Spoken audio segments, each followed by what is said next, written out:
L'accès aux arts est essentiel pour former des personnes capables de composer avec un univers changeant. L'accès aux arts cultive la faculté de penser par soi-même et de s'ouvrir à l'autre. Voilà pourquoi la Caisse d'économie solidaire des Jardins vous présente Tout le monde s'en fout.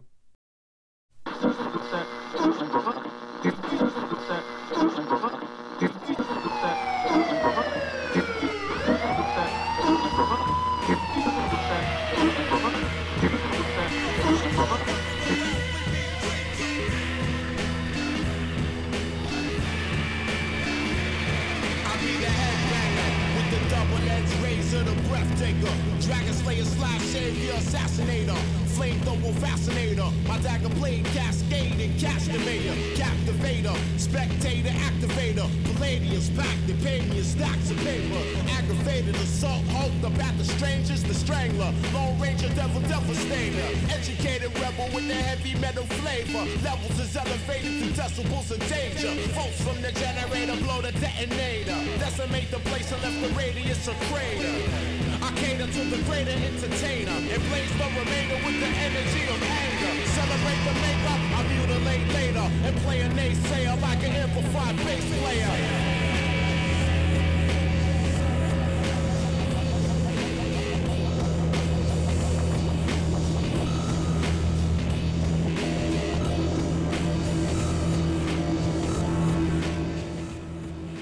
Sur une musique d'un rappeur qui a mal viré, Eden, rock and roll tiré de l'album Beauty and the Beat. C'est Tout le monde s'en fout qui commence. Oui, on rentre dans nos studios, on est bien au chaud ici et on lance l'année 2011 avec des gars, oui, que je vous ai présentés tout à l'heure dans la rue, mais des gars dont on va entendre, à mon avis, parler énormément cette année. C'est Patrice Plante et Isaac Larose. Peut-être pas tant eux autres que le site web qu'ils ont mis sur pied, qui est un site web qui littéralement explose cette année. Salut les gars! Salut Mathieu! Ce site web-là, c'est Québec Thème qui est rendu en ce début janvier 2011 là, à 5000 et plus pas utilisateurs, mais fans, littéralement. Un site qui a été lancé donc le 10 mars dernier. Et ça, pourquoi je vous parle de ça aujourd'hui, c'est parce que de plus en plus, les médias, les nouveaux médias se demandent, en fait pas les nouveaux médias, mais les vieux médias se demandent comment faire en sorte d'aller chercher une nouvelle clientèle, comment rentrer dans les nouveaux médias.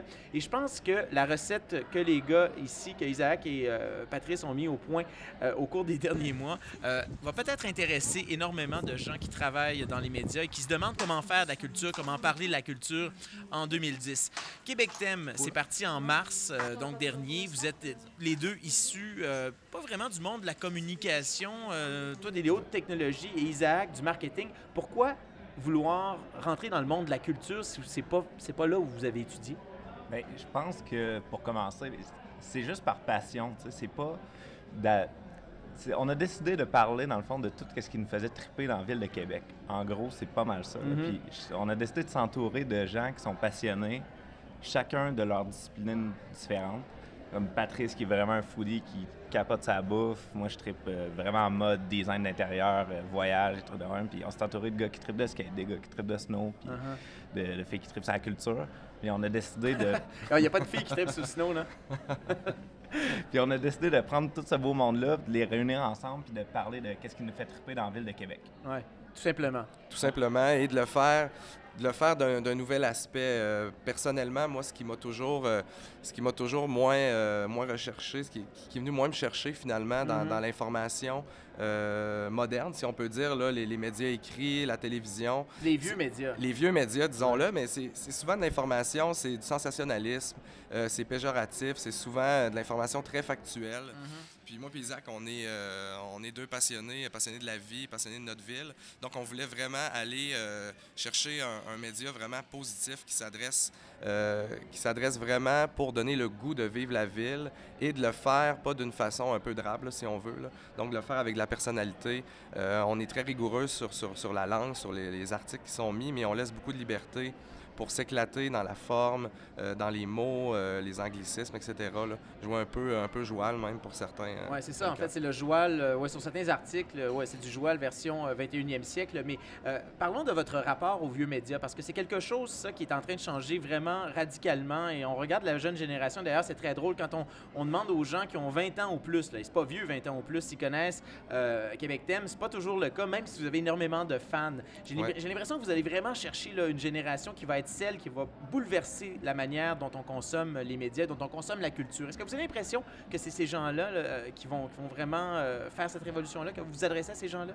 Oui, tout à fait. Moi, je pense que les 18-34 ans avaient un besoin là, immense d'être informés puis de pas de consommer, dans le fond, ce qui est les vieux médias, l'ancienne façon de faire. Donc, c'est des gens qui sont beaucoup habitués à travailler aussi avec les médias sociaux.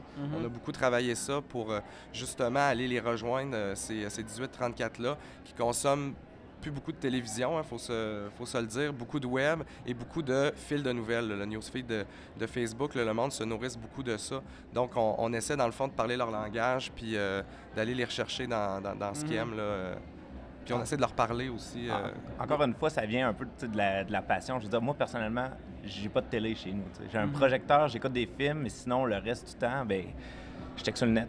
Je regarde mes blogs, je regarde mes newsfeeds. C'est ça qui m'alimente, c'est ça qui me passionne. C'est comme ça que je vais chercher mon information. Fait que c'est sûr que quand on crée notre propre média, bien, on va s'inspirer de ce qui nous fait triper. On crée quelque chose pour nous, dans le fond. Mais bon, qu'est-ce qui vous dérange? En fait, qu'est-ce que vous aimez pas dans ces vieux médias-là? Bon, on t'a parlé tout à l'heure du fait que c'était péjoratif, que c'était sensationnaliste. Mais quand on parle de culture, c'est pas nécessairement toujours le cas. Pourquoi la culture, par exemple, les pages culturelles dans les médias d'aujourd'hui, elles vont pas vous rejoindre? Ou par exemple, ce dont on parle à la radio, ce dont on parle à la télé, pourquoi ça va pas vous rejoindre? En fait, moi, je pense qu'effectivement, il y a des très belles choses qui se font en culture. On a à la radio, on a Chiz, on a Le Voir qui vient vraiment chercher, mais je pense qu'il y avait une partie de la population qui voulait avoir ça, mais sur le web. Je pense qu'il y a beaucoup de jeunes qui consomment plus beaucoup de médias imprimés ou qui consomment moins de radio, plus des podcasts, là, mais donc on voulait aller chercher vraiment, je pense, la fibre web pour vraiment 2.0, là. Aller vraiment leur parler. Puis c'est le fun parce que on voit que même dans la cible qu'on visait pas au départ, donc les 34 ans et plus, toutes les générations nous lisent. Là. On voit que comme les gens sont comme peut-être un peu blasés, sont un peu tannés de ce qui est véhiculé présentement, puis on a beaucoup de tranches et de générations. En fait, qui c'est nous peut-être la manière dont on leur présente qui les séduit plus. Et justement, on va regarder un reportage. C'est votre premier reportage vidéo que vous avez réalisé. C'est à propos d'une jeune artiste de Québec qui s'appelle Mireille Champagne, qui a eu beaucoup de petits clics j'aime sur votre page Facebook. On va regarder ça et on vient tout de suite après pour parler de votre modèle d'affaires, parce que c'est aussi quelque chose qui est un peu c'est le nerf de la guerre. On va parler du modèle d'affaires de Québec Thème. Vous écoutez Tout le monde s'en fout sur les ondes de Chiz et de 94.3, un pas si vieux média que ça.